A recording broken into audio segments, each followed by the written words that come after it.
It's fun. It's wild. It's Dad's Gone Crypto.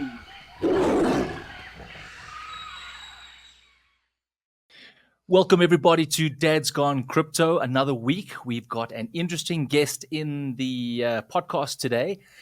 So, with further ado, get ready to witness the future of the connectivity of the Internet of Things like never before. Today, we unveil Chirp, a visionary network that's redefining communication across the devices and revolutionizing the very fabric of how we connect the digital age. Join us as we delve into the extraordinary world of Chirp, where technology meets innovation to shape a limitless future. Without further ado, welcome Timothy Kravchunovsky. Did I get that right? Almost. Kravchunovsky, yeah. Kravchunovsky. Hey, thank you guys. Thank you for having me on the show. Thanks Awesome, for being Tim. with us, Thank Tim. you. Awesome. So, Tim, could you share a bit about your background? What inspired you to delve into the world of networking engineering, telecommunications, and, of course, crypto? So, yeah, I've been interested in computers all my life. Essentially, I got my first computer when I was, I don't know, maybe 9 years old. It was a 286. So some of you guys might remember those. Yep. So, yeah, and I kind of like never lost that interest for computers. Went to school, graduated with degree in computer science and network engineering, and have been in this field pretty much my entire life. So then I saw that IoT space was really broken, and we started building our product, Chirp, trying to fix the current problems that are facing this industry. So, and we're excited. I mean, like we're building something extremely ambitious. It's turning into something really massive. But how much we have achieved today? I mean, we're looking back. We've been developing this product for 2 years, kind of like in stealth mode. And like when we pitch to the investors and we say, yeah, we're at seed stage right now. We're a startup, and then like we show them the product. They're like, wow.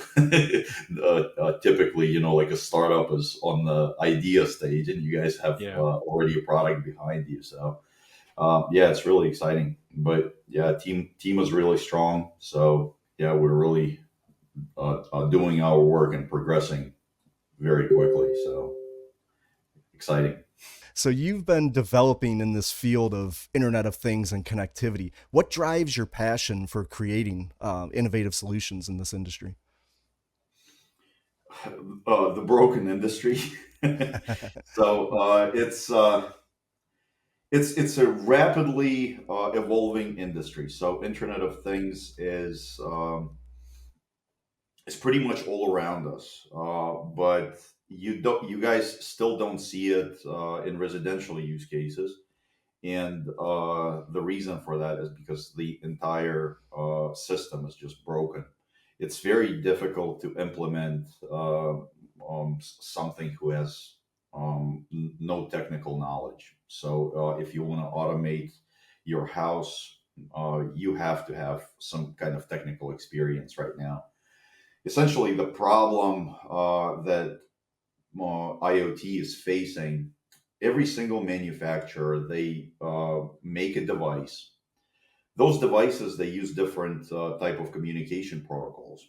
So you buy a device from one manufacturer, and that part is actually fairly easy. So there's instructions on how to add the device. You have to buy a gateway, and that device connects to the gateway, and gateway sends it to the internet, and then you get a proprietary application from that manufacturer, where you can control that device and see different types of parameters. But the problem comes when you want to get your second device. Um, Most likely, that manufacturer will not have what you want or what you need.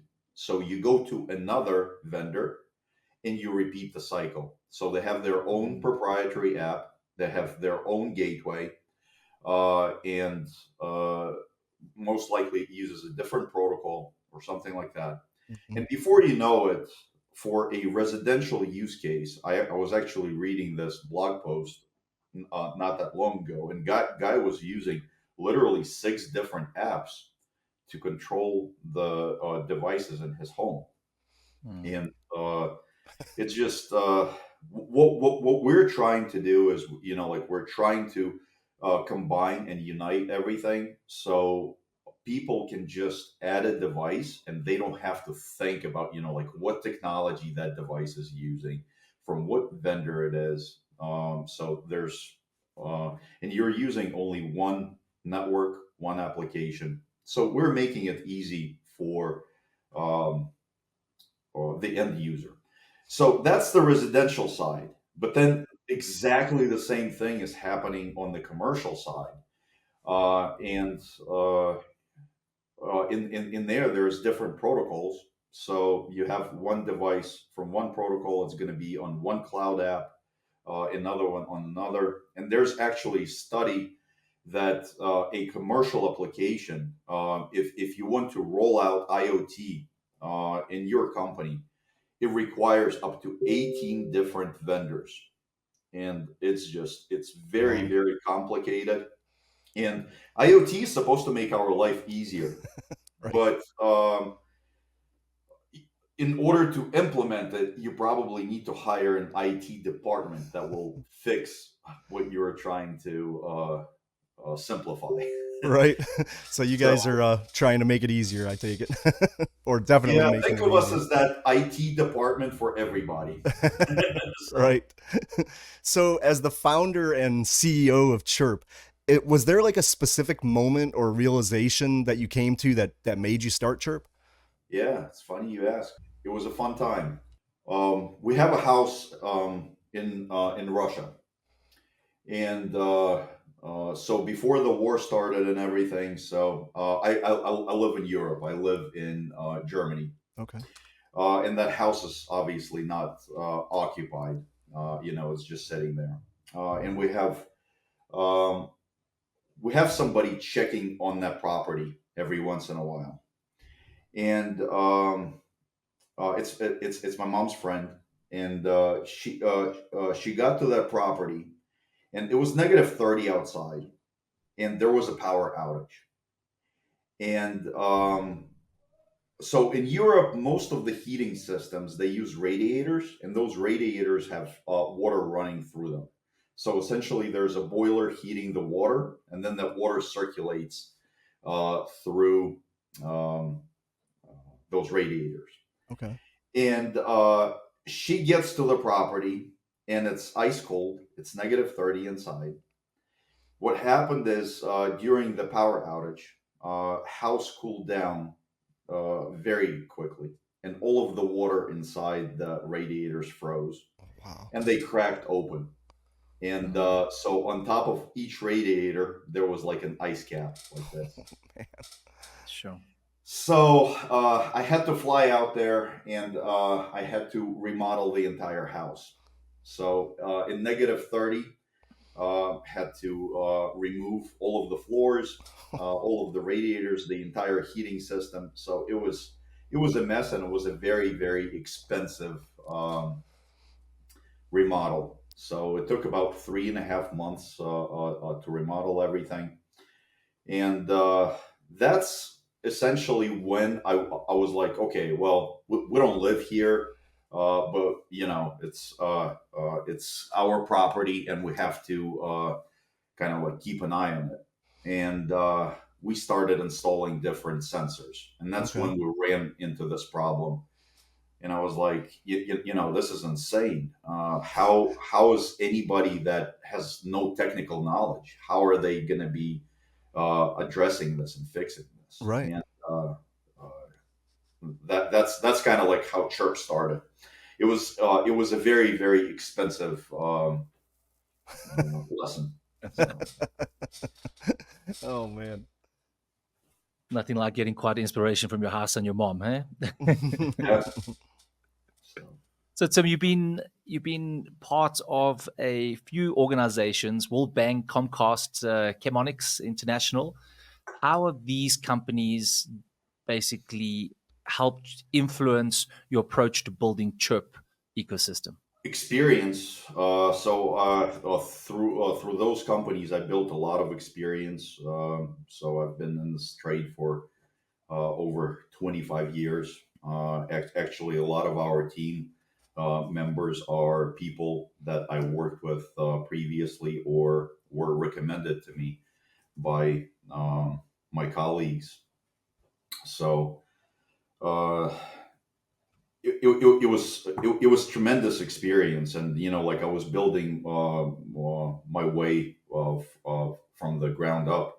So while I was still in university, I graduated from University of Maryland. While I was still studying, I was working as a help desk engineer, and like got to know the trade from the very beginning, and then moved up to the management fields. But yeah, it's really invaluable experience. I mean, like we worked at companies and IT projects that were multi-million dollar IT projects. We deployed. So yeah, extremely grateful for that. That I was put on this path early in my life. So. Excellent. Well, so all right. So outside of this tech and outside of Chirp, what are your personal hobbies? What do you like to do to stay inspired and energized outside of the crypto sphere? Oh, I have a lot of interests. So like my wife tells me what don't I like, So it's yeah, there's literally everything. I mean, like when so my business it comes from my hobby as well. I love Okay. computers. I love IoT. I love playing around with different devices and everything. So I'm in the management role, but like my entire desk right here is full of different sensors and devices. Um, so um, I have next in next room I have soldering station. So uh, so yeah, back in the days, I also did bodybuilding. So you probably can't tell anymore.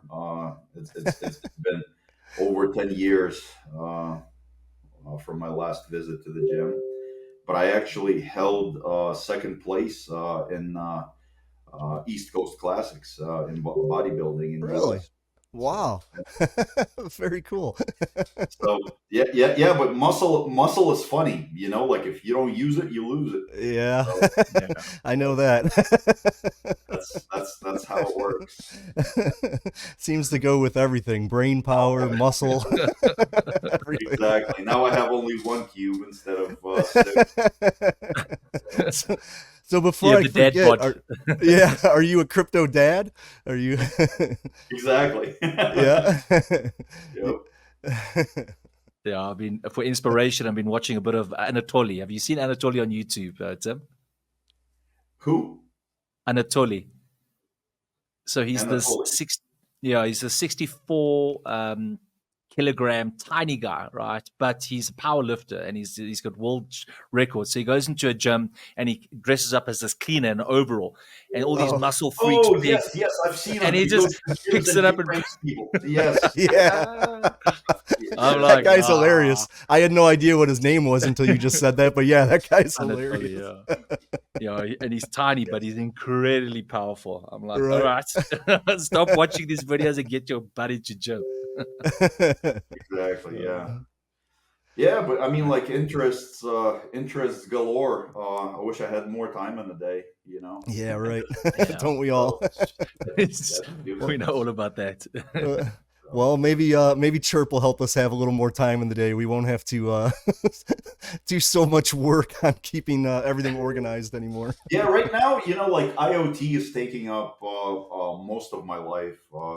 So Mm. other hobbies, they're still around. I mean, like I love to cook. Yeah. So And we love to eat. Yeah, Yeah, exactly. you know what they say: never trust a skinny cook. Yeah, So Yeah, that's exactly. why that I'm not is trying to true. lose weight. Absolutely. All right, So so speaking of Internet of Things, I think we'll switch gears just a little bit and just talk a little bit about, what is the Internet of Things exactly. So just for our viewers out there that might have been living under a rock for the last few years, Internet of Things devices, um, they're basically embedded with sensors and actuators for collecting data and sending signals, microprocessors, microcontrollers for processing the data, and connectivity to transmit all the connected data. So some examples are devices that are equipped with sensors and connectivity. They range from everyday objects like home appliances, wearables, vehicles, all the way to industrial machines. So basically, they collect and exchange data to automate tasks, improve efficiency, enable applications across various industries and aspects of daily life. So essentially, Internet of Things connects devices to facilitate smarter, more efficient operations and enhance our overall experiences. And Dad's thinking about, you're thinking, oh, Internet of Things, what is this item that I don't have that I should get or should I buy? And in fact, it's all around you, right? Some of the latest, hottest techno innovations. There's the Hero, which is a pill dispenser for the elderly and disabled that helps dispensers and also helps them from remembering their dosage and timing. So it takes that factor out about getting it wrong. Bloomberg Life is a smart device that tracks contractions, frequency, and duration of, while you're pregnant in real time. So they can give you basically feedback in making sure your baby's fine. Envision, sort of like Google Glasses, but it interprets the world around you. So you put these glasses on, and it's for the near blind. And it, as you're focusing on different areas, it actually gives you feedback to say you're in a park, you are 2 meters from basically the riverside. Be careful. It gives you feedback in voice. So that's another good indication of what Internet of Things could be. And then smart cities. Okay, so what about a smart city? You guys are thinking maybe internet connectivity. Think about the traffic lights, right? You're in a busy intersection during peak hour traffic. You're waiting to turn left or right, depending which country you're in. Now it senses that you're the only body there. You're the only person there. So it'll say, okay, it's checked all different areas. Let's change the light for you in about 10 seconds, as opposed to waiting typically 2 minutes for that peak lane to finish up. So that's just a simple example. But also things like, quality of air. And in certain countries where there's like California and that, where there's lots of smoke, it can tell you that, listen, the quality of air outside is not so great. Make sure your kids are inside. Energy consumption, we're all busy with that at the moment, especially in South Africa, where I'm from. We got all these devices for thermostats to check how much power our solars are getting, when's their load shedding. Just to make our lives more manageable, because all these external factors we have to kind of plug into these multiple devices, as Tim said, and it's frustrating because these devices that they create, the actual product is not bad, it's good, that's why we purchased it, but the software behind it is absolutely shit, and it doesn't give you the full customization that you actually want. So you're limited by that one company, and then you got to have all these apps on your phone all trying to talk to each other. So the frustration is there, but the innovation is all around us. exactly. So it's funny. All of those companies you named, I never actually heard of them. So, and that just shows how big the space is. Right. I am in this industry. I deal with this on the daily basis. Yeah, Ryan. So it's pretty funny that like when you first made the introduction about IoT, the first item on your list was home appliances, and that's exactly like what the majority of the people think of when they think IoT. It's like a smart refrigerator or a smart microwave, Right. and they're like, well, yeah, no wonder nobody uses it. It's completely useless. But the fact is, it is all around us. It's already a multi-billion-dollar industry. If you guys think about the commercial transportation, every single vehicle has IoT device. In the US, you're actually obligated to have a tracker inside your car with driver's logbook that keeps track of how many hours you have been behind the wheel and the employer can see, where employees are at any given time, how fast they're driving, so on and so forth. And the problem that we're facing in here in the commercial space, going back to the problem statement, so all of these commercial vehicles, they use cellular technology. They literally have SIM cards inside those trackers that relay the information about the vehicle status, speed, so on and so forth. And that's a perfect technology for trucks and cars because where you drive, most likely there will be cellular cellular connectivity. But if you are a local government and you are deploying a smart city solution, you still have a fleet of cars, so you're using cellular technology. But then at the same time, you have some water meters that are inside manholes underneath the roads. And those are extremely challenging areas for radio signal because it's underneath the ground and cellular signal does not penetrate. So you cannot monitor those manholes. You cannot monitor the infrastructure underneath the ground. So you have the power lines in there. You have water lines. You have power water meters. You have different types of pipes that you need to control. And you can't use cellular technology. So you go to another protocol. And this is where where you start experiencing those problems. So the cellular provider doesn't have other protocols, the support for other protocols. So you find another company that can do that for you. You find another visualization platform.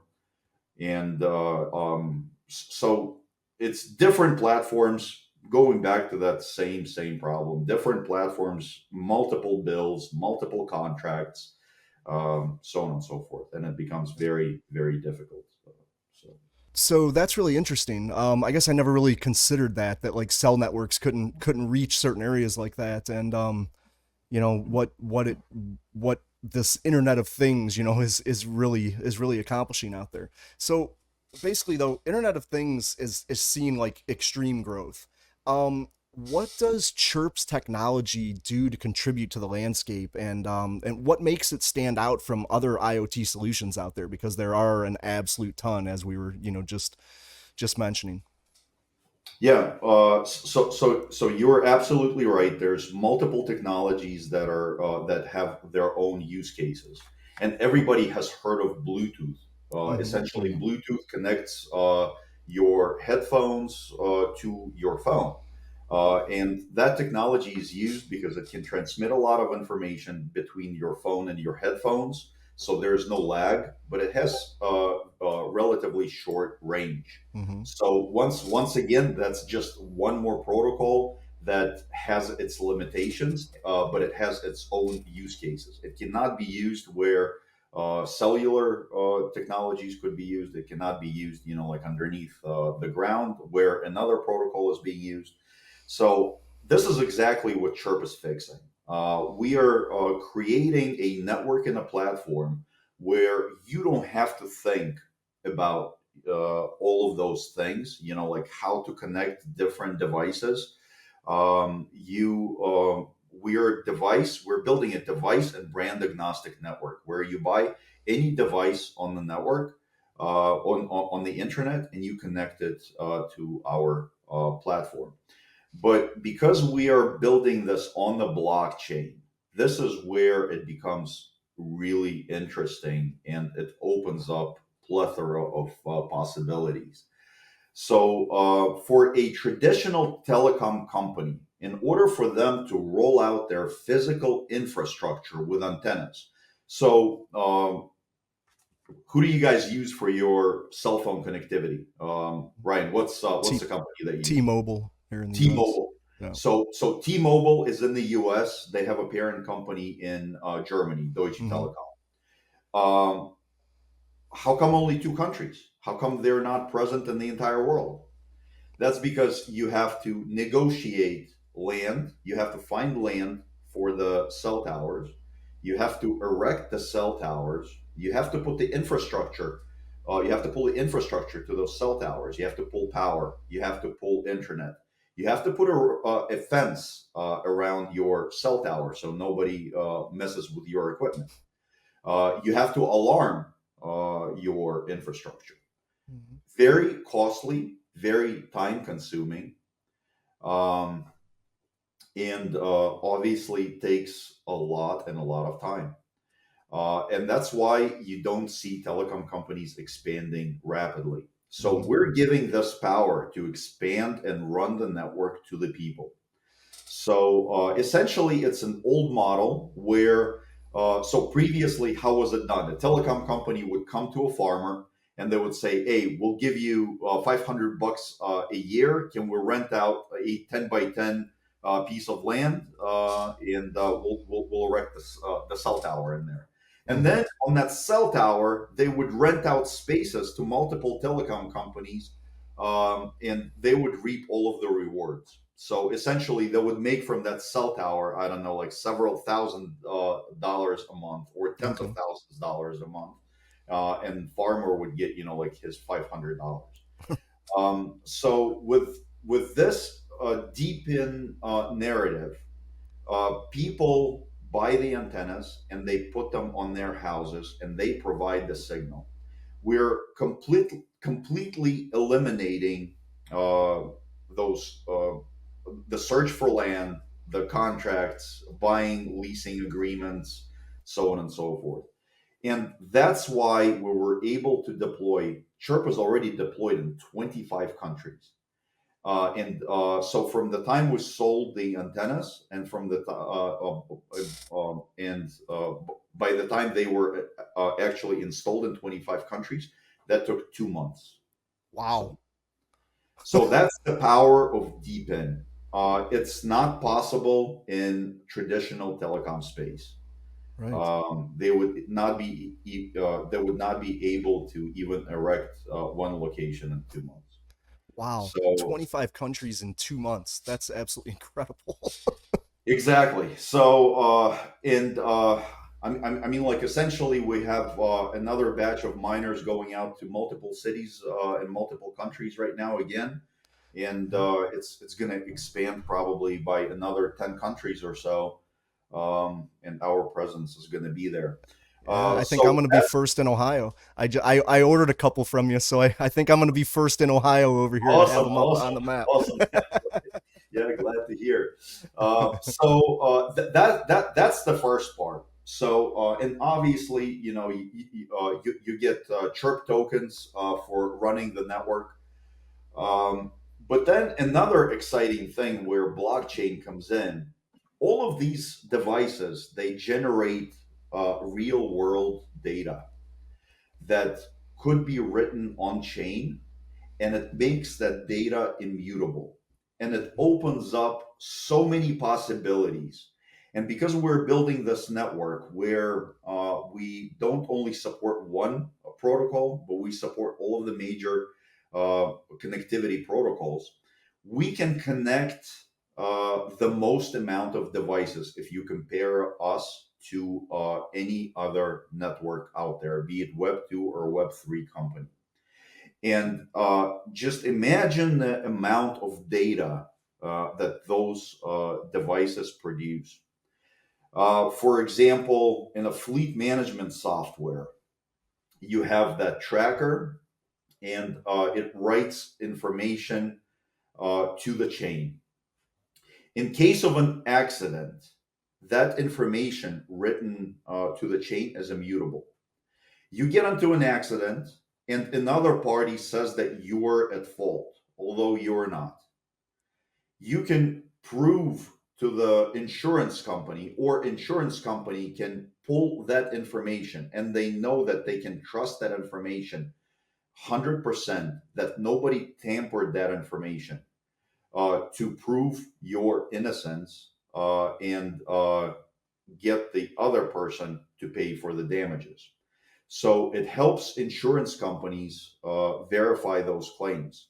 You can record information, for example, like how fast you were driving and from what angle, because it tracks the GPS coordinates where you were. Oh. You can actually even save information from video cameras. If you have like a dashboard video camera, you cannot save that much information on chain because Hmm. video is very consuming, but you can actually write it to IPFS, and you can write a record on the blockchain that verifies that that information has not been tampered.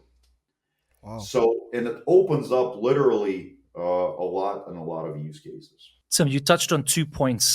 Just going back to your hardware, right? So you're saying you take this device, the Blackbird, if I stand corrected, you place it on your roof. Great. How far is that signal?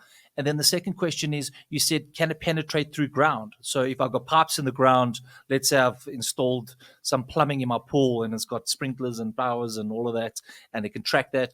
Can it penetrate deep into the ground? Or if a car is 3 layers under the ground in a basement parking, can it track that as well? So, as I said at Chirp, we're aiming to connect multiple protocols, and that our Blackbird, it's an antenna. It has multiple protocols built in. So, some protocols in that antenna can penetrate. Some protocols in that antenna they beam very very far, but some protocols they're short range protocols, Mm. and you will be able to use them when you're close to that antenna. So, for example, if we're talking about LoRa technology, it stands for long range. It can transmit over extreme distances the information, but the packet size is relatively small. So it can transmit some basic information. It cannot transmit video like Bluetooth, for example, or voice. So if we're talking about those long range protocols, they have excellent wall penetration. And if you have that antenna installed on the outside, there's nothing blocking the signal immediately after the antenna. That's why we actually don't allow those antennas to be installed on the inside. Because the signal it gets blocked immediately by walls. Mm. It penetrates those walls, but there's still a blocker to that signal, so it's not going to go as far. So it will probably, if you place an antenna indoors, it's going to provide coverage maybe 500 meters or a kilometer radius around your house, and that's it. It's going to be limited. The second you take that antenna and you mount it on the roof of your house, the signal reaches in line of sight. So everything that you guys see from that location where you place the antenna, everything will have signal. So if you see the horizon, it will beam to the horizon. Wow. The world record of long range telecommunications protocol is actually 1,300 meters. Sure. So Wow. I'm sorry, Or kilometers, maybe. 1,300 kilometers. I'm Right. sorry, not meters, Wow. kilometers. That world record, so I'm not sure that the antenna was sitting very high up, but it was sitting on a shoreline. And essentially, there's absolutely no blockers to the signal. And the end device was installed on a ship, and it was in the middle of the ocean, and that antenna received the signal. So Wow. literally everything that you see will be covered by long range telecommunications protocol. But what's really good about this, it has excellent wall penetration. So, for example, if you have it installed on the roof of your house, Hmm. it will definitely penetrate the buildings around you. And you can install sensors so your neighbors can already start using the network because there's going to be signal from your antenna. So Oh. an important point to make for the crypto community in here, if you look at other projects that are not regulating this how those miners need to be installed. They just let chaotically people install the antennas, and you will see, like a particular city with 10,000 antennas in there. Mm-hmm. They're not providing absolutely no additional value to the network. And what they're doing is they're just taking your tokens if you were there first, Mm-hmm. and they're diluting your rewards. Um, I was in Berlin for Next Block Expo on Monday and Tuesday, but I got there a little bit earlier. I was there from Saturday and Sunday, and I walked around the city. We already have 10 antennas installed in Berlin. Berlin is a city of 4 million people approximately. That's a huge city. And those 9 antennas that we have installed in Berlin almost cover the entire city. There were like very few areas where we had no signal. Wow. Uh, and that's because they're properly installed. They're installed on the roof of the house. So you will never see on Chirp's network, you will never see a city with 10,000 of antennas essentially robbing you of your rewards. So you can still mine. So if you live in Berlin, you can still buy a miner after the like the full signal is reached. So I don't know, like you probably need about 20 of our antennas if they're properly placed to cover the entire city. Because right now with 9, there's still blank spots and everything. Okay. So let's say it's 20 antennas, and you want to install the 21st antenna. You will not be able to get the rewards, but you can still get the miner, and you can still install it at your friend's house or your parents' house, or make arrangements with a local business outside of Berlin and expand the network Okay. that way. But yeah, it's essentially more miners in one geographical area. They don't give any benefit to the network. They're just robbing the people of their rewards, Okay. So, and So that's what we're addressing. you mentioned line of sight. So what about like tree cover? So like if you put this on your house, but you've got, some trees in the way or whatever, is that going to really degrade the signal or? It will still penetrate. But it's not going to be 1,300 kilometers. Right. So let's Yeah. put it that way. Okay. If you don't see like if you put it on the roof of your house and trees are taller than your house, Mm-hmm.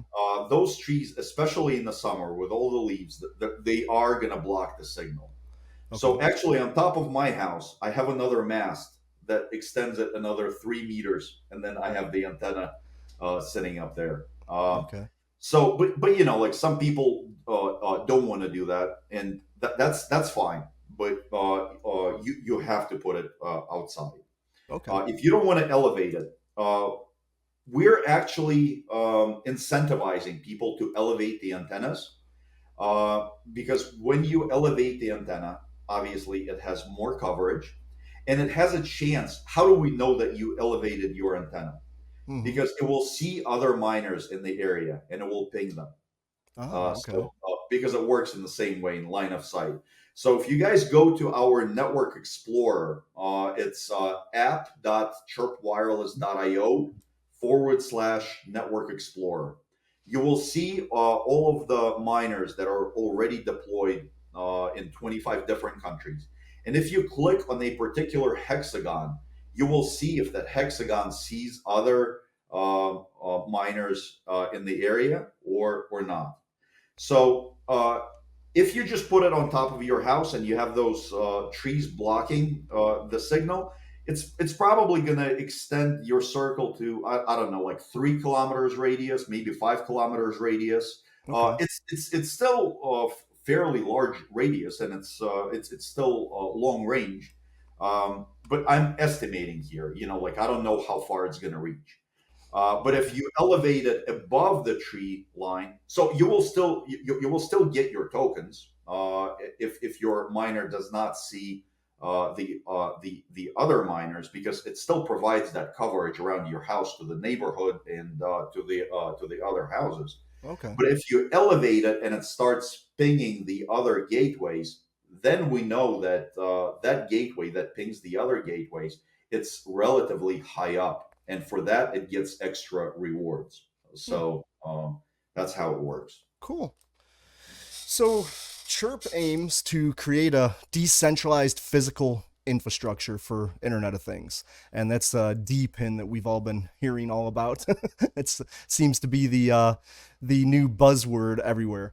Yeah, Um, it's picking up right now, most definitely. So right. So, how does this approach? How does it empower users, and why is decentralization pivotal in your vision for Chirp? so decentralization in this, it's really a game changer. I mean, like we covered it slightly in the beginning of the Hmm. program.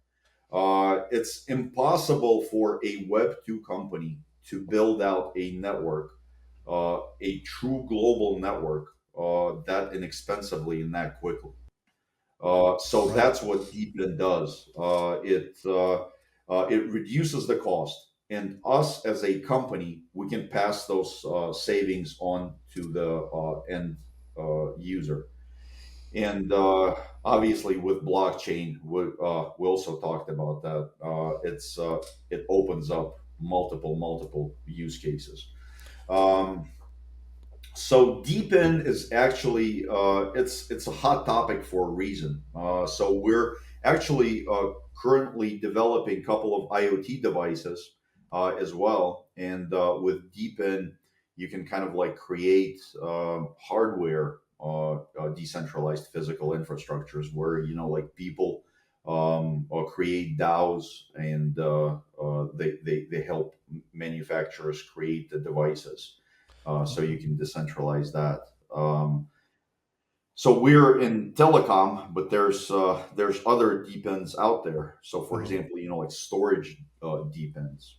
You can install a hard drive in your house, and you can rent out that hard drive space to companies. There's multiple companies that are Okay. covering that. So So is Chirp it's not just Internet of Things. It's doing voice, mobile broadband, is that correct?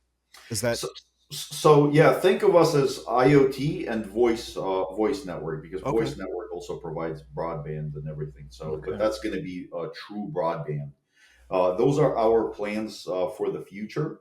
Okay. So you will be able to participate in community-owned antennas for cellular networks, and you will be able to switch from T-Mobile to Chirp, for example, and use your phone through us. Okay. So we're implementing it. So we're obviously an MNO where we have our own physical infrastructure. So MNO stands for Mobile Network Operator.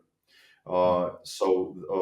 That's somebody who runs their own physical radio network, radio infrastructure.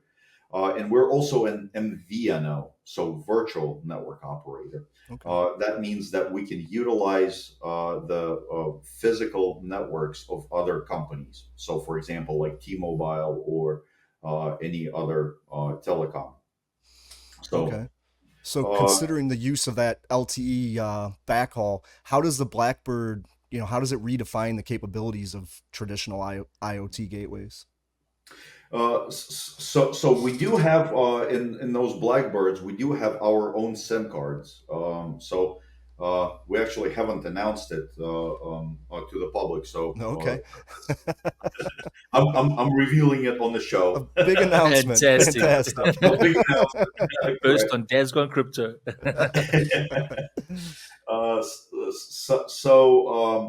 Yeah, we do have a cellular network. It's an IoT network, and we have one global SIM card. So essentially, that SIM card, it works globally in every single country. And if you have a car tracker inside your car, you can put our SIM card inside that car tracker, and you can move throughout the world anywhere. And you will it will be if we don't have our infrastructure in that particular country, it will connect to other telecoms, and you will still receive that signal. It's a common practice in telecom. It's called data roaming, and it's essentially when you travel from US to Canada, for example, you land in Canada. There's different providers in there, but your phone will still work. So it's just the agreement between your mobile operator and another operator that clients don't lose the signal.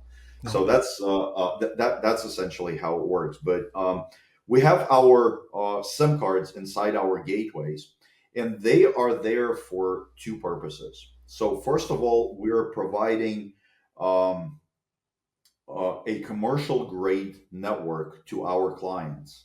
And if your internet connectivity is lagging, if it's for some reason your internet is not working, Blackbird will detect that and it will automatically switch to our SIM card. So our SIM card, it is a paid service, so it provides internet. But if there's no connectivity, if you don't have internet connection for whatever reason, they're like repairing telephone lines or fiber optic cable in your area, and you still have power, it will switch to our SIM card, and the clients around you, they're not gonna notice the interruption of service. Wow. So that's very important. But also, you as a crypto enthusiast that has our miner, it ensures that your gateway does not go offline and it does not affect your reward coefficient. Because if your gateway goes offline and it stays offline for a certain period of time, your coefficient will go down, and you will receive lower rewards. And in order to bring up your coefficient, it will take some time. Okay. It serves two purposes. That SIM card. So it gives clients uninterrupted service. It protects you as rewards. And third use case is actually you can install this miner in the middle of nowhere. You can install it on top of the mountain, and um, uh, if there is no internet in there, it will use the cellular network, or in the woods. Like if there's cellular connectivity. Gateways, they consume very little power. They're about 5 watts. So Okay. in most countries, it's less than $10 to operate a year. Wow. So it literally consumes like literally no energy. So there's absolutely no reason to unplug it Right. in any case. So And is that currently rolled out then? With the SIM card and all this on yes, your yes. current? So Okay. Wow. all of the gateways, they get shipped with a SIM card because we do not have rewards, or we don't have clients that need that uninterrupted service. We don't have physical clients signed up on the network. Those SIM cards are not yet activated, Okay. but they on every single gateway it comes with a SIM card. And once we go live on mainnet, they will get activated. So there's a small charge to use the SIM card. And obviously, like if your internet connection goes down and it switches to the SIM card, it will be just per usage basis. So however many megabytes you use, you will pay for that. Okay. Um, or if you decide to install it in the middle of the woods, then it's going to be your primary connection, and there's going to be a monthly fee for the internet connectivity. But most importantly, the payments for those SIM cards, they stay on the network, and that's the most important, because you're Hmm. not paying it to the Web2 company, and it's all part of the rewards ecosystem. So Wow. Very cool. Does yeah. this mean that you guys have got a licensed spectrum to basically work with other mobile providers, to share that data network? We will be. So we will be operating on licensed spectrum, and that's a big benefit because we're not tied to a particular country. So like if you are using CBRS spectrum, CBRS is an open spectrum that is allowed only in the U.S. and you cannot roll out in another country. So you're essentially limited Yeah. to the U.S. with a license spectrum, you get the license in a particular company, in a particular country, and you operate there. Okay. So it pretty much keeps our hands untied Okay. in that way. Yeah. So Ryan's about to, get his Blackbird, and he's going to climb onto his roof and stick up a 14-meter antenna so he can get over those trees. Right. So can you just run us through? Okay, I've got this device. It's now connected. It's going through to his backhaul, his internet connectivity, his gigabyte line. Um, how do you start getting rewards? Because it's obviously there's a built-in miner, so it's not just Internet of Things, but you've built in a miner as well. So now, how does he mine off 5 watts of energy? It's actually really easy. It's plug and play. Okay. So the second you get your miner, so let's step back for a little bit. Mhm. What you get is a gateway, an IoT gateway, and you need to convert it into a miner. And this is actually another funny thing, and it's a big problem in DePIN space. What a lot of people don't realize, you can emulate the radio signal. So there's actually programs out there, and they're made for testing purposes. So, for example, you're building a new device, and you want to, you're building a software for that device, and you want to emulate the signal that that device is sending. Mhm. Um, so Chinese hackers have explored this, and they're able to register that computer code on other networks and essentially steal tokens Okay. from the network. So they register those emulators. They don't have the physical hardware. They never bought the gateway, and it does not provide any value to the network. But it emulates that signal and it steals the tokens from the ecosystem. So we are stopping that because we're controlling the sale of the gateways. And when you purchase the gateway, you receive an NFT. And in order for you to convert that gateway into a miner, so you start receiving tokens, you need to have that NFT. And that's Mhm. how we're solving this problem of hackers stealing your tokens from the ecosystem.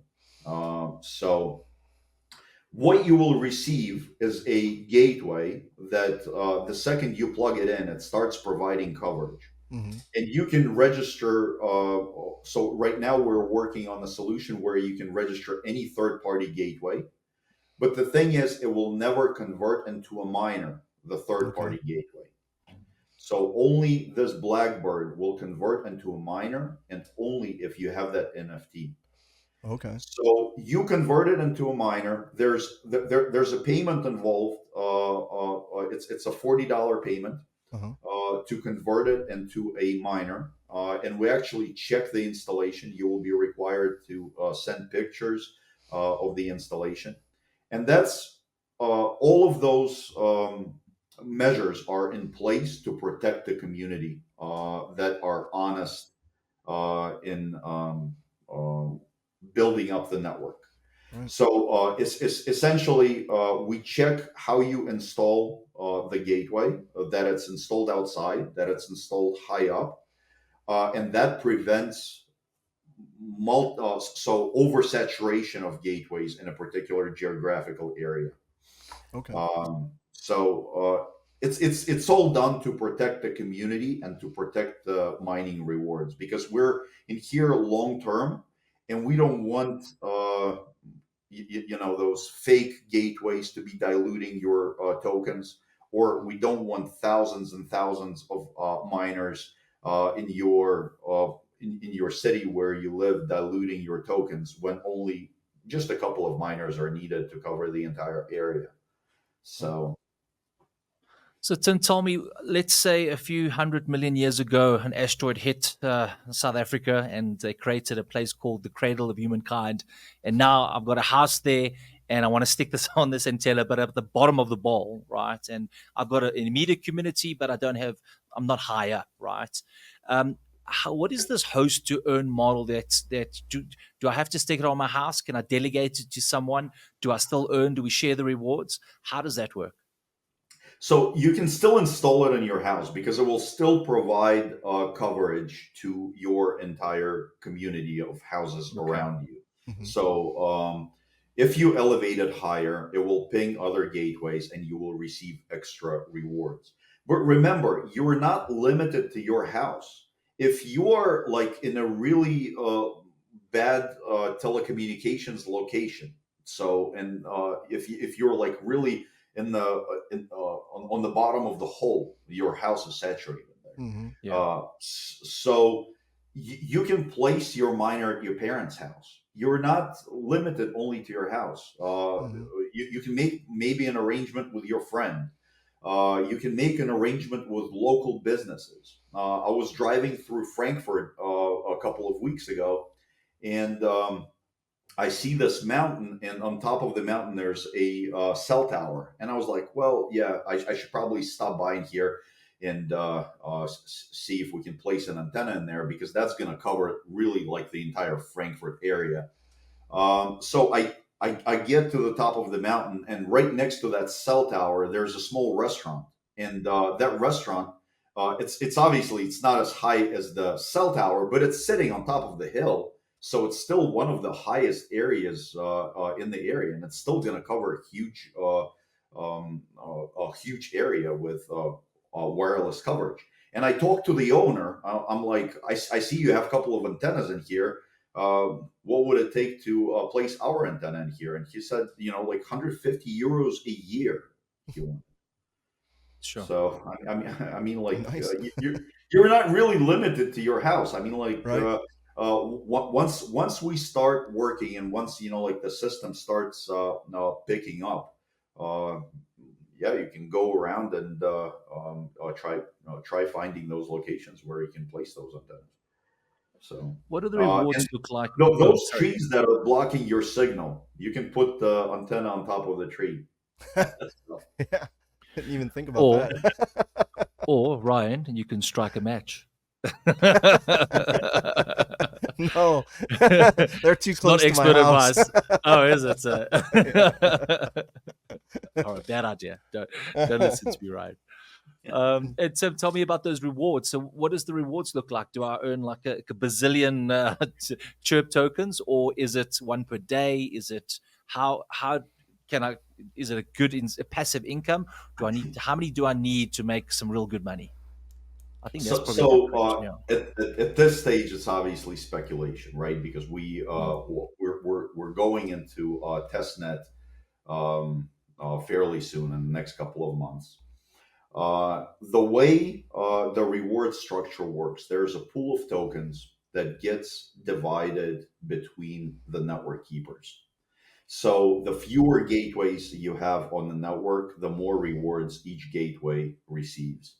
So in the beginning, you will receive more rewards. Obviously, as the network grows, each miner will receive less tokens, but hopefully the value of those tokens is going to increase with the usage of the network, and it kind of like balances this reward structure. So Okay.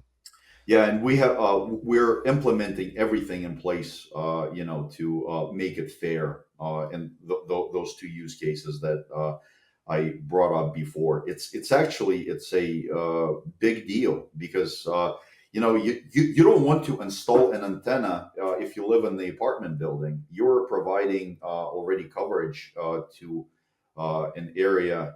Um, Around your apartment building, or to even a larger area if you live on the top floor. And then your neighbor hears about Chirp, and he installs an antenna right below you, so it doesn't provide any value. Hmm. So he wouldn't be able to register in there. He will have to look for an alternate location. Okay. So yeah, all of those things, they're actually extremely big for the crypto community because it protects it. Um, and Yeah. it makes it worthwhile to stick around in the future. And the fact that like gateways don't consume a lot of power. So I mean, like even right now, so we haven't started the test net, but you don't have to worry about the antenna eating up into your electricity bill. You probably wouldn't even notice that it's running. So. Right. Mm. So could you elaborate how Chirp's network usage like directly affects the token supply and how the mechanics ensures that there's a balance in the token ecosystem? Sure. So it's essentially there's two sides of the project. There's keepers that buy the antennas. They install those antennas, and for providing coverage, they receive the tokens. And the other side is the usage side. So all of your neighbors, all of the companies that are around that antenna, they can utilize that signal. And just like you pay for your cell phone, you pay to connect different types of devices, and you also pay for our visualization software.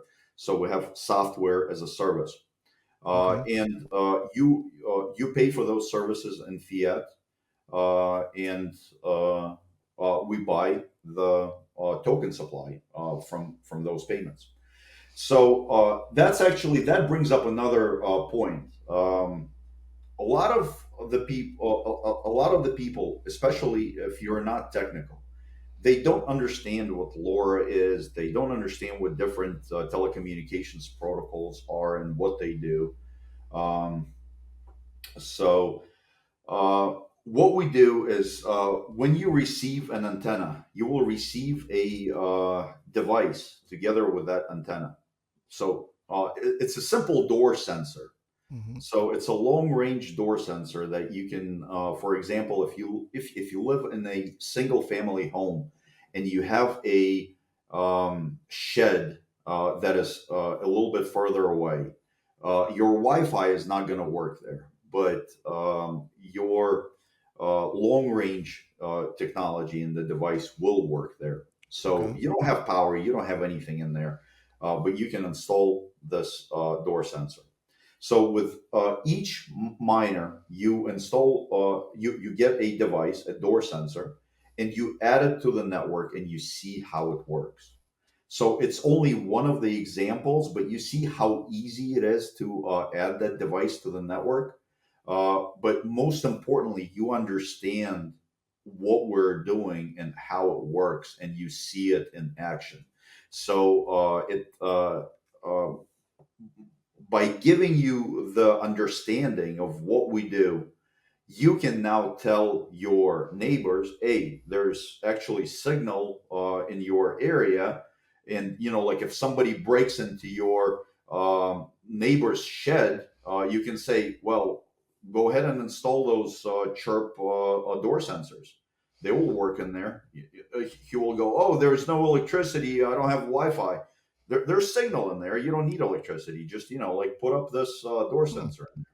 So you understand how it works, and you as a network keeper, you essentially start telling the community, start telling about your friends of different possibilities, what you can do, and different things that you can do inside your house. Um, so, for example, right here, this right here, this is a smart plug. Mm-hmm. Several months ago, I took this smart plug, I plugged it into a battery, and I took the smart plug in the middle of the field with this lamp that's sitting right behind me, right there. Okay. I was literally in the middle of the field, and I was able to control that lamp, and I was able to turn it on and off. So it gives you the ability to control the devices. So another residential use case. For example, you have Airbnb property. A friend of mine, he has an Airbnb property in South Carolina, but he lives in DC. So he rents out that property. People come there for a weekend to spend at the beach. They don't care about electricity. They don't care about water, so they can leave water running. They can leave electricity, and then they leave the property and they go home. Uh, you cannot drive 7 hours from DC to South Carolina to turn the lights off. Right. So in here, like you put the devices and you can remotely control your house. And if there's multiple antennas in your area that are providing signal, your house does not need internet. So even if you have a power outage, your devices will still work.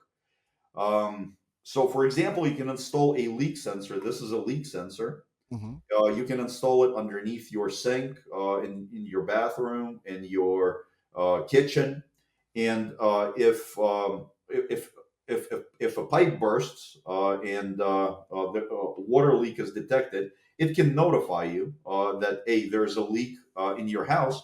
But most importantly, notification wouldn't do any good if you're 7 hours away. So you can install this device, for example. You can install it on a water pipe. So obviously, a plumber will need to install it, but it's already pre-configured and it's easy to control. And this leak sensor will send a message to this device: "Hey, there's a water leak. How about you turn off the water to the house?" And it turns off the water remotely, and it's battery powered, so it will work even if it's if there's no power in the house. So those are just some of the things. And by us giving you this door sensor together with a gateway, you understand how that network operates and different things that you can do with a network. And once you see the different types of devices that are out there, you can start telling your neighbors that there's already signal. You can solve this problem. You can solve that problem. So actually, another guy, he has a visualization platform. His son's bike was stolen, but he's an IoT guy. He had sensors on his bike. So yeah, they were able to recover that bike. Oh, that's great. So yeah, you can recover your cars. There's robotic lawn mowers. You can put trackers on those as well. Yeah, it's really cool because it works indoors and it works outdoors. You have senior parents, like God forbid, if somebody has a heart attack, if they have a chirp panic button, they can press that panic button. And what we're working on is actually integrating it with police and with ambulance. And ambulance can come right away. You don't have to pick up the phone. Oh, So I mean, possibilities galore. Really, it's yeah. yeah. I keep telling it Yeah. to everybody. It's only limited to our knowledge and imagination. I mean, like Right. once you start understanding um, what there is, like different types of devices, you will see the possibilities. I Yeah. mean, It sounds like the it's possibilities really are. mind-boggling. Yeah. Sounds like it's Ryan, can absolutely I endless. jump in there quickly with a Sure. technical question? Tim, so all right, I'm in my neighborhood. I've stuck out a Chirp Blackbird. I'm the coolest kid on the block. Now, what happens now? I've got my bicycle and I've put a chip in it. Now, I'm only covering 500 meters, right? Let's say I'm the bottom of the cradle, right? And my bike goes outside that 500 meters, right? It just Yeah. means that that long range signal doesn't work, but then it switches over to potentially internet in the area. How does this still track my bicycle outside, or do we need a Chirp network every 500 meters if let's say there's walls and locations? So it depends on the sensor that you use. So for example, the perfect sensor for your bicycle would be a LoRaWAN sensor. It's a long range sensor and it's low power.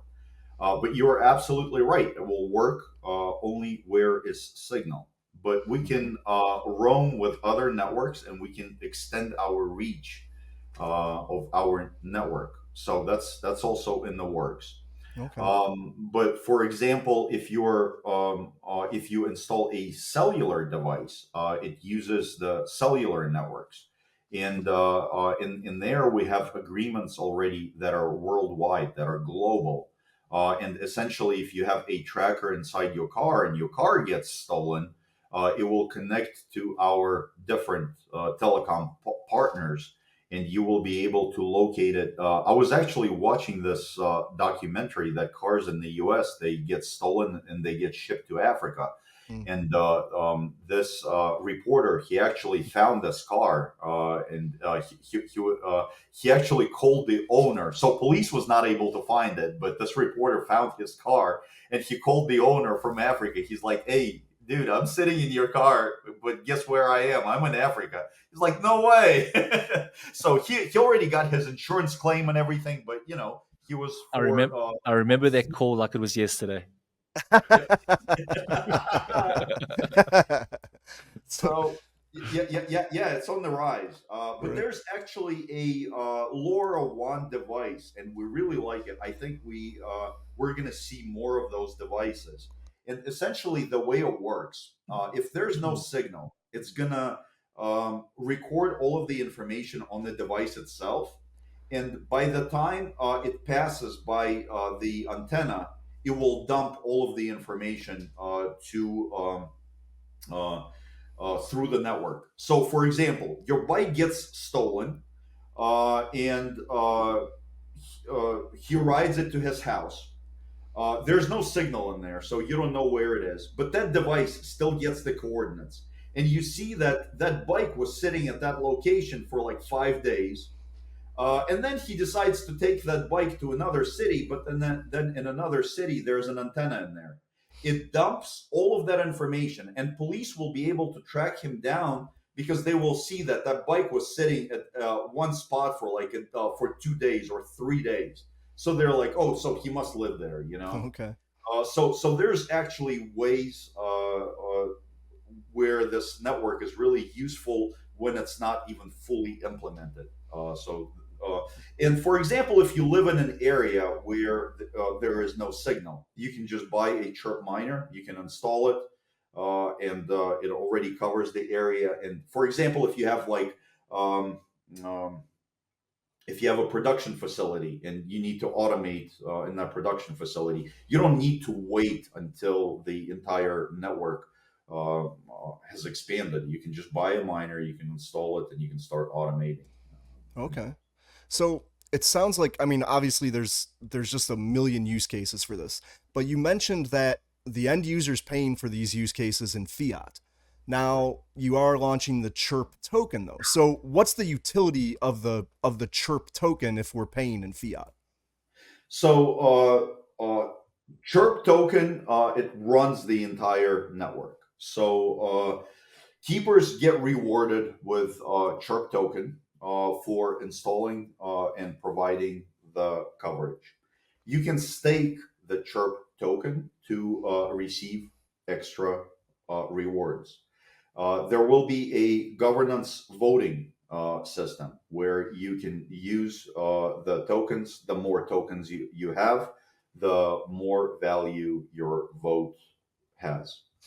And when you pay with fiat, and we buy the token and we remove that from circulation. So Okay. that's pretty much the entire structure of the So token. so you're taking those fiat payments, you're going out and actually buying Chirp token off the open market Exactly. and okay, and removing those from circulation. Exactly. Exactly. Excellent. So, Tim, most countries require spectrum licensing to operate a device. Is it a problem for Chirp expansion and adoption, or do you guys have this handled? So for IoT, it's not a problem because we operate on the unlicensed spectrum, and where we utilize licensed spectrum, we have um, agreements with our partners, and they are the license holders. But essentially, when you order a Blackbird, when you order a gateway, um, so you specify your shipping address, and we make sure that the radio meets all of the requirements of the installation. So if it's installed in the US, it will meet all of the US requirements for radio communication. If it's installed in Europe, likewise. So we make sure that proper radios are installed and proper frequencies are being used in our antennas. So the only thing that you need to think about when you install, when you buy a miner, is that your shipping address is going to be the installation address, or at least the country. Okay. So you cannot order to the U.S. and then Mm. install that antenna in Europe. It's not going to work because Gotcha. some of the radios in there, they depend on the frequency, and that's regulated. Gotcha. So, but you don't have to think about any of that. So yeah, we do it all for you. Okay. Perfect. Tim, tell me, so there's two competitors in the market. Tell me, are there competitors? It's Helium and World Mobile. So Helium they've rolled out quite a big network already, and now they're tapping into, I think, the Internet of Things. World Mobile is busy launching their mobile spectrum to obviously mesh network cities. Are they direct competition to you guys, or do you see yourself as more Internet of Things, tapping into mobile, or is mobile going to be the predominant force? Can you elaborate on that for us? So in some cases they are competitors, but we really don't think so. So first of all, if you compare us to Helium, for example. Helium and the Internet of Things, they're only LoRaWAN, and it's only one protocol. LoRaWAN has maybe 500 devices or so. We support already 1,700 devices Sure. because that's different protocols, and we're just getting started. So um, the rewards model is similar, yes, but that's where our similarities end. Is that Helium uses LoRaWAN? We also support LoRaWAN, but it's just one of those protocols that we support. As far as the mobile network, they're operating on the CBRS spectrum, and US is their target market. So we're operating on the licensed spectrum, and the world is at our hands. So, but our first country where we go live is probably not going to be the US. Okay. And then as far as World Mobile, it's a slightly different network, and I actually reached out to Mickey already, so hopefully we can partner with him. Well, we can actually partner with any DePIN network, because think of us as an aggregator of different protocols, and Okay. there's nothing really stopping us from um, uh, partnering with World Mobile or any of those other projects and offering their services to our clients as well. Chirp's goal at the end is to simplify the entire process for our clients. Where you don't have to think, like what you're doing when you are connecting a particular device. And if you want to browse the internet, I don't see why it couldn't be done through Chirp by partnering, Yeah. for example, with another DePIN project. So yeah, I really don't see those guys as competitors. Um, we're slightly different networks, so obviously our interests somewhere intersect. But they also open up possibilities for partnerships as well. So Yeah. um, yeah. That's incredible, because often crypto projects, they're like, this is mine's the best, and screw everybody else. But I the people that build platforms that integrate into others and share that. I think World Mobile's motto is, a sharing economy, right? But why can't crypto be a sharing economy? Why do I just have to build, why can't we share the infrastructure for the common good of humanity, right? And the fact that you've mentioned that, there's potential partnership, that even makes Chirp even more, a hot list for dads to take note of, because it means that you guys are open-minded, and potentially, let's just say, in the perfect world, there is the partnership that happens. Global domination is on the cards. Very, very cool. Absolutely. Excellent. Yeah. So Tim, what is your vision? Your Chirp 5 years from now. What's your hope? What's your vision? What do you see with it? My vision that Chirp will provide use cases that were not possible to this date. And that's what blockchain brings. By us writing that information on chain, it really opens up a lot of possibilities for different companies and the use of IoT. And right now, IoT, it's already a huge industry. It's already all around us. It's a multi-billion-dollar industry, but we haven't even started, literally. Just think about autonomous cars when that takes off. How many IoT devices that's going to bring to the table? It's mind-boggling how big this ecosystem could be. So we're building a really scalable network where you can connect all of those devices. It's not just one particular protocol. You can connect all different protocols, and it expands. That's what they're trying to solve right now in residential space. So some of the technical guys, they heard that there's this new hot trend, thread and matter. So what Thread and Matter is trying to achieve, it's trying to unify those protocols for the residential use cases. So you don't have to buy those different hubs for every single protocol, so on and so forth. But that's only a drop in the water, really. Because like for commercial, there's other protocols. So but by writing that information on chain, it opens up so many possibilities that it's really mind-boggling. That immutable state, proof of location, proof of like how fast you are driving. It's proof of temperature. So, for example, this is another example that I tell everyone.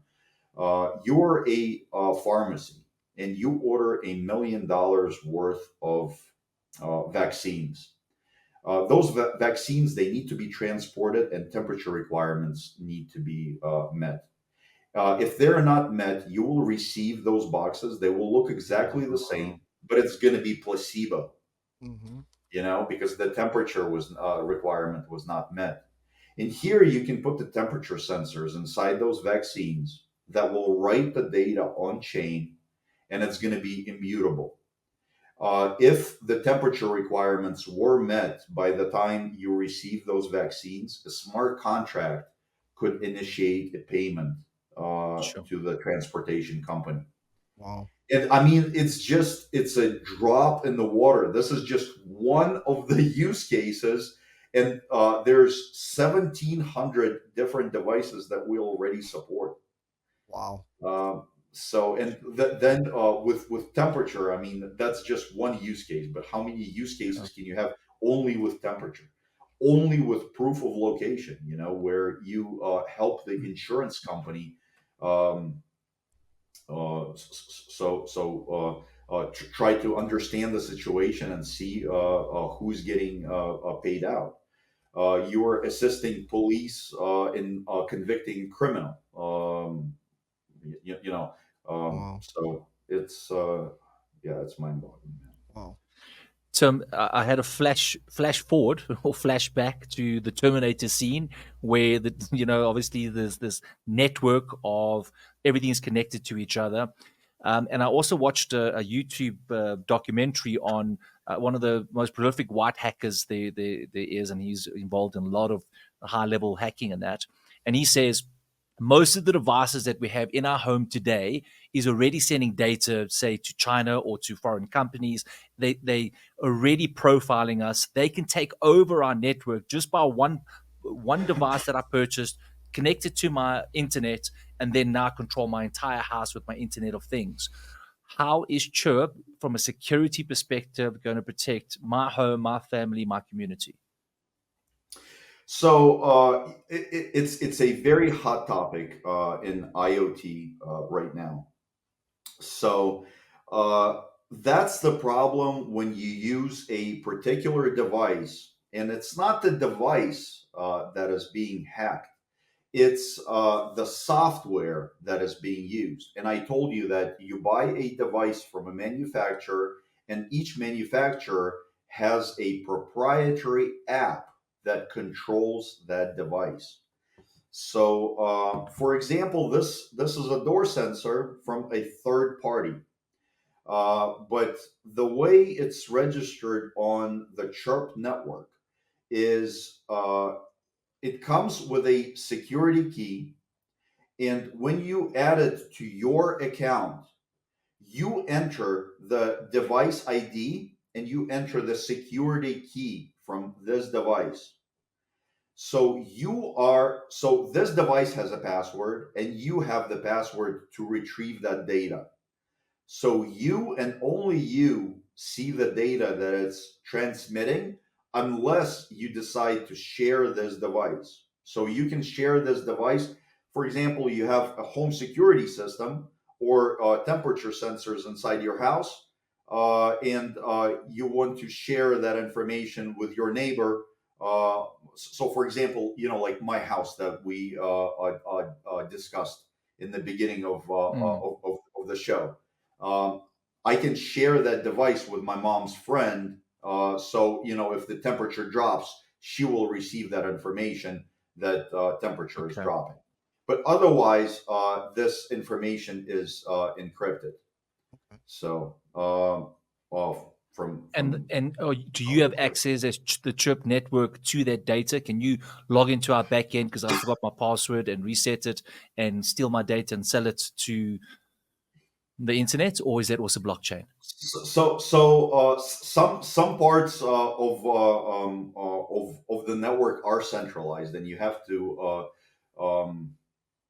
trust Chirp in with some things. We don't think that full decentralization in this particular model is a good model, because it actually brings more security issues than when you have some centralized parts. So, for example, if we open up a network server that receives all of the information from the devices, um, uh, you will be able to see some of the information from some of the devices.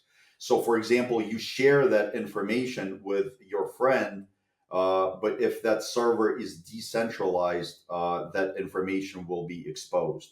So, there's actually more security risks in decentralizing some of the things than when they're kept under control.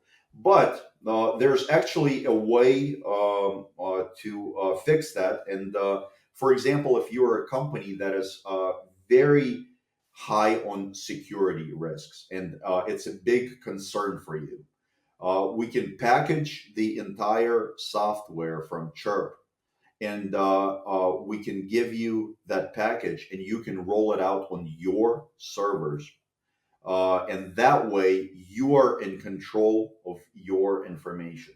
So, and that's it's a benefit to some. To some, it's a burden. But for example, if you're a company and you have an IT department, you can run all of that information where it's going to be yours and only yours, and then you just use the transportation layer of the network. But for an average user, it's completely secure. So that information is encrypted from the device to your account. So only you see that information. So in the future, next year, we're going to be adding some new cool devices like video cameras and everything like that. So, and that information will be locked off even from our team. So, nobody will have access to that information, even if like we have to maintain.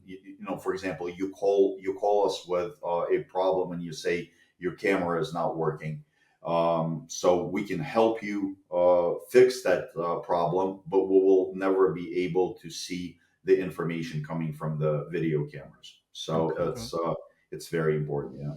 Oh, so when are you launching, and how can people find out more about you? So we're launching testnet in the next couple of months. So we're building on SWE network. So and mainnet is going to follow slightly later. So when I cannot say at this time. It's probably going to be at better market conditions. It's Hmm. not in anyone's interest to launch the token in a bear market or Hmm. when the vibes are not right. But technically, we will be ready to launch the token as soon as Q1 of this coming year. So Okay. yeah, we're really far along in our development. Everything is working. Um, there's a lot of things that we're still implementing, but yeah. And so we encourage everybody to follow our Twitter with all of the updates. We also have Telegram and Discord. You can participate in that. We're running a Zeely campaign right now with an airdrop where you complete some tasks. You learn about Chirp and you can earn some tokens already right now. If you're lucky enough to get the miner in testnet, you will receive some tokens for participating in testnet. But if you were too late to receive the miner, we had only one sale of those miners. You can go to our website, chirptoken.io, and in there you can um, put in your email address that you're interested in buying a miner, and you will get notified when we hold a public sale of Okay. miners. So, Great. Great.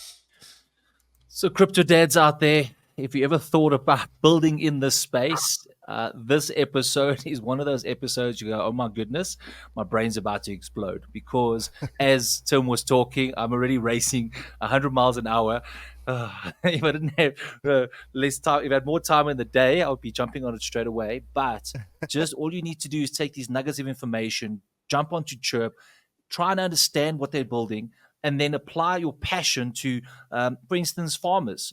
Farmers have an issue of tracking their animals or security at their main gate. Now, Laura can answer that question because it doesn't use a lot of wattage. Just that one solution popped into my head. All right. Imagine putting that device on our major highways. So when a car gets stolen and they use a major highway, it signals to the police station. There's so many opportunities that you in your field can apply Tim's technology and basically build. So crypto's exciting, guys, and you got to get into the space and you got to keep learning. But last little section now, we on to Dad's Got Jokes. And Tim, how this section works is we try not to laugh, right? If you laugh, you're a winner, and then you got to have a beer later. But we are going to go with you first, and then Ryan, and then myself. okay. I wish I knew those rules before. So, And yeah, when I because say there's kids jokes that you laugh at. No. It doesn't have to be kids. We could be dad's jokes. It can be anything. As long as it's a joke and they try not to laugh. So, Basically, yeah. we need to try not to laugh. So we'll see if we can handle that. And since it's not beer we're playing for anymore, it's vodka, a bottle of vodka. No That's pressure, right. Tim. Yeah, so I mean, like with kid jokes, I'm pretty bad. But so one of the jokes is, like, how do oceans talk to each other? How? They wave. I like that. That's a good one. That's a good one. Yeah. All right, I've got one. And you were stressing. That's right. He came up with a good one there. All right. It's a kid's joke, man. That's great. All right. So why is justice served cold? Because if it was served warm, it would be just water. Nobody thought that one was funny. No, I'm going to have to watch the rerun. I expected more from you, Ryan. Sean? All right, I got it. No pressure. Okay. All right, here we go. So why did the Internet of Things toast to go to therapy? Because it was having an identity crisis. Sometimes it just couldn't decide if it was bread or not. Bread. Like bread. Like wow. Like, I can't even do that. I can't even do the as a PG rated film. Tim wins. Bread. Tim wins this one hands down. So. You tried to be relevant with Internet of Things, but my goodness. Chat GPT, I hate you. Tim, you That's take what the prize when you ask an AI to write your jokes for you. All right, Tim, you take the prize, and Ryan and I will be getting drunk later. Sorry. That's right. All right, guys. Tim, thank you very much for having me on the show. It was an absolute mind boggle of what's coming out there, and it is a deep dive and it is a long episode, but it is so juicy. It's so relevant to crypto. And this is why we're in this space, because real things are being developed. They're going to change lives. It's not just another pump and dump project. There's actually substance to it. And we're at the baby stages of it. And what could it be in the next 5 or 10 years? An absolute mammoth. So crypto dads out there, please do your homework and definitely go check out Chirp. And thank you very much for your time. We appreciate it. Yeah, thank you so much, guys. Thanks for having me on the show. It was a pleasure. Thanks a lot, Tim. It's been great. Awesome. See you guys. All right, guys. Ciao. The material and information presented in this recording are for entertainment purposes only. Do not misconstrue what you hear as investment or trading advice. Always do your own research. The views, thoughts, and opinions expressed by the guests on this recording are their own and do not necessarily reflect those of Dad's Gone Crypto or its hosts.